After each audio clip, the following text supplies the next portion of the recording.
Who are the best pets to PvP with? Well, I actually have a video listing all of them that I think I'll link at the end. But for this one, I'll only be talking about the 10 best. First off, we've got the Bone Serpent. The Bone Serpent has a lot of things going well for it. It's undead, has the best racial, which allows it to come back to life after being killed with immunity for 1 turn.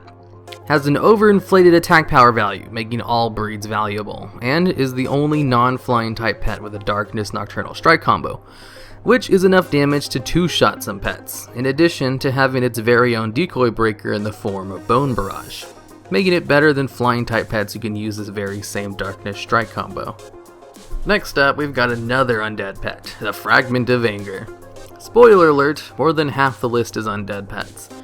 In addition to having the crazy good racial, it also has a very hard-hitting single target ability called Soul Rush, a good attack power value, and an AoE.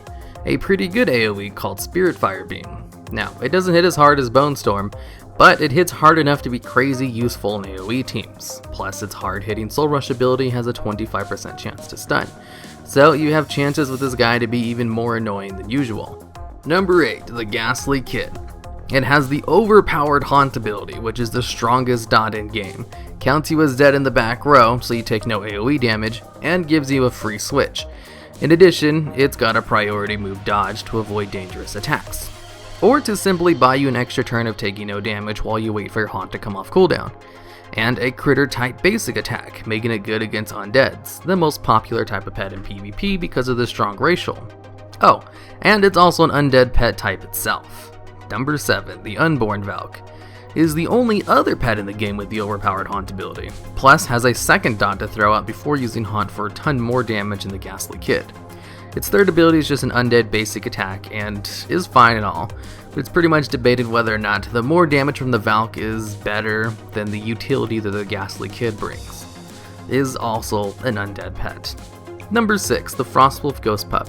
This pet is really good against AoE teams as it has the largest team-wide heal in game with Haunting Song, and its power breed making it heal more than the other pets who can use the same team heals. One Haunting Song heal is equivalent to about 1.5 AoEs from an enemy, and AoE teams are very strong right now, as the next couple of pets higher in the list will show.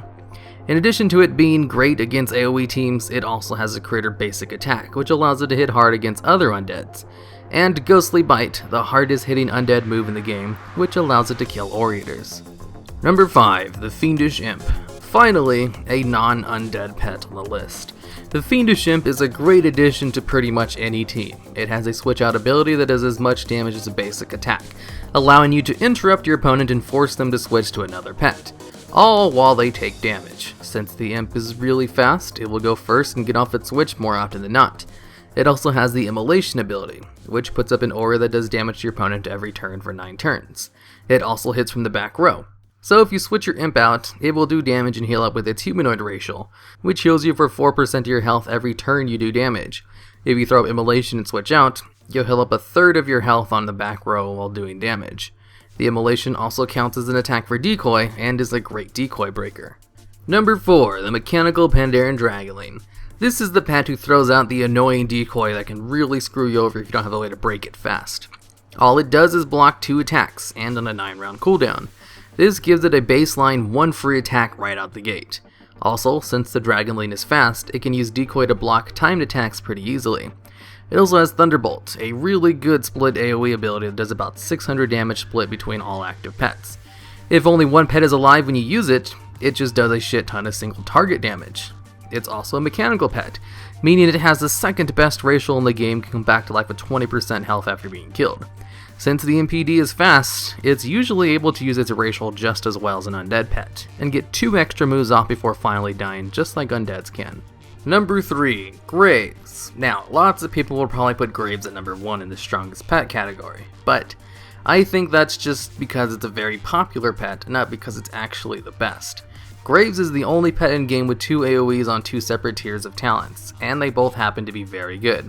Graves also has a high attack power value, so its 2 AoEs hit really hard, and a high health pool, so it's able to live long enough to use both of those AoEs twice with smart playing.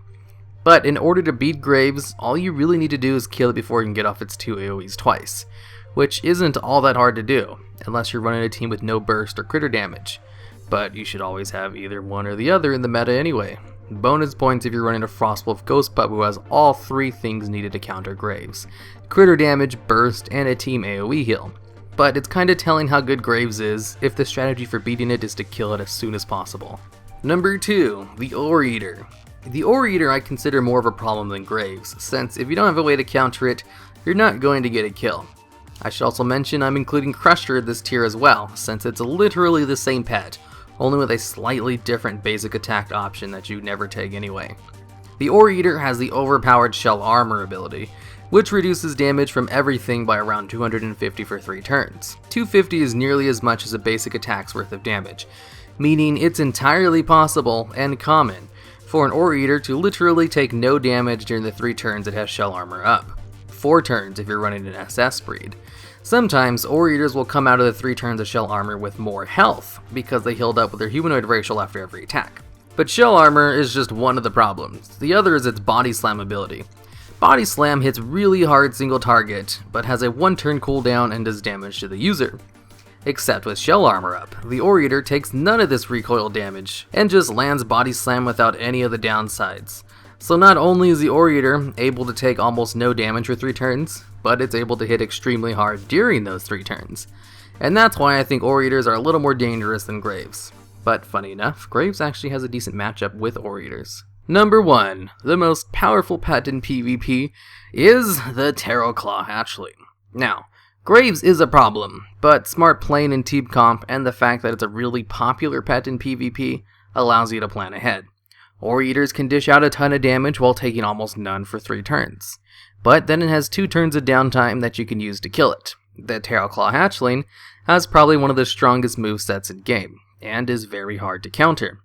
The Teroclaw is a flying type pet, giving it 50% more speed while it's above 50% health. It has a dodge ability, which allows you to avoid damage for a turn. If you go first in the turn, you get 2 dodges out of it instead of 1. Teroclaw will almost always go first and get the free dodge. It has Nature's Ward, a 5-round hot that heals it for about 150 health every turn, and Alpha Strike, a move that does extra damage if you go first. So, how does this all combo? Well, with its heal up, it's hard to take down since it's healing up for a decent chunk every turn. It's also hitting you harder than you can hit it, since Alpha Strike will always be doing its extra chunk of damage. And to top it all off, every 4 turns it can become unhittable for 2 turns. And those are 2 turns where its haunt is healing it up. And if by some miracle you're able to get the Teroclaw below 50% health so it loses its flying racial and you can finally outspeed it, it can just sit in the back row to heal up to full with its haunt. If you know how to use a Teroclaw Hatchling well, you're going to win a lot of games, no matter what your other 2 pets are. And there are very few commonly used pets in PvP that can counter it, unlike the Ore Eater and the Graves who can be countered by a ton of the other tier 1 pets.